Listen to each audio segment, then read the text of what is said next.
ধরে থাকবে এই ছেলে ধরে থাকবে।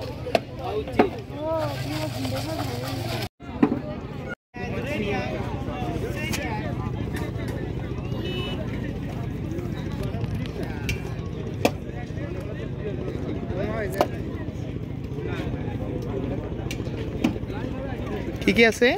ছোলা বুট, ঝালমুড়ি, 12 ভাজা, মুড়ি মাখা। এটা কি? এটা সালাদ, ওটা বড়াই, এটা তেঁতুলের আছে, ওটা বড়াইয়ের আছে। ঠিক আছে।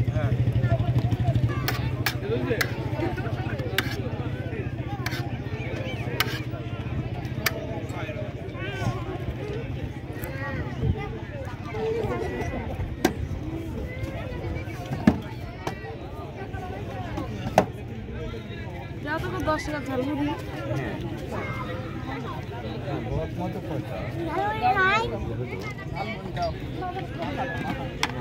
মাখা দেবো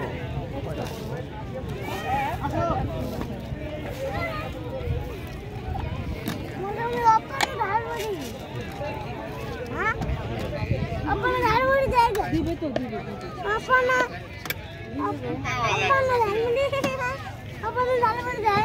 বেশি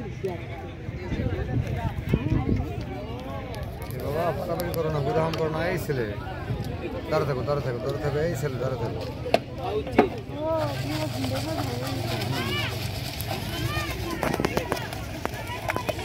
এর নাম কি? মুড়ি মামা।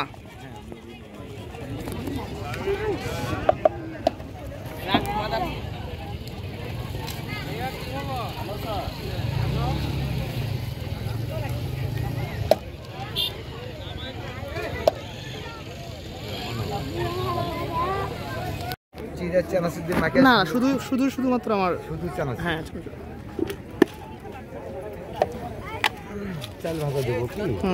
দেন একটু। আপনার এরকম পরিকল্পনা কিভাবে আসলো মাথায়? এটা আমি তো মনে করেন যে আগে সাইকেলের ব্যবসা করতাম। জি। সাইকেলের ব্যবসা করতে করতে তখন আমি গাড়ির উপরে টার্গেট নিলাম যে আমি গাড়ির মধ্যে যদি এরমভাবে তৈরি করি, হ্যাঁ, সমস্যা হবে। গাড়ির মধ্যে থাকি কোনো সমস্যা হয় না। আচ্ছা আচ্ছা। সমস্যা হয় না। আপনি কি বিভিন্ন জায়গায় যান এই জন্য? বিভিন্ন জায়গায় আমি তো অনেক দূরে যেতাম সাইকেল নিয়ে। হ্যাঁ। এখন সাইকেল বাদ দিলাম, সাইকেল তো অনেক বছর আগে ব্যবসা করতাম। সাইকেল বাদ দিয়ে এখন আমি গাড়ি নিয়ে গাড়ি অনেক দূরে আসি। আচ্ছা আচ্ছা। কত খরচ পড়ছে এটা? গাড়ির দাম হচ্ছে 85,000। হ্যাঁ। আর এটা 7,000 আছে 7,500। আচ্ছা। আপনার দিনে কেমন ইনকাম থাকে? হয় মোটামুটি ভালো। তবে আপনার ডেকোরেশনটা কিন্তু অনেক চমৎকার। মানে কখন বিক্রি করেন আপনি? সব সময় দিনে নাকি শুধু? বিকাল 4টা থেকে এখানে আজ 7টা পর্যন্ত থাকি, আবার উল্লে গোল চত্বরে আবার 7টা থেকে আজ 11টা পর্যন্ত। আচ্ছা। সকালে উল্লে গাছ। আপনার নাম কি? আমার নাম নীল খান। বাসা কোথায়? বাসা এখানে বাসা। আচ্ছা।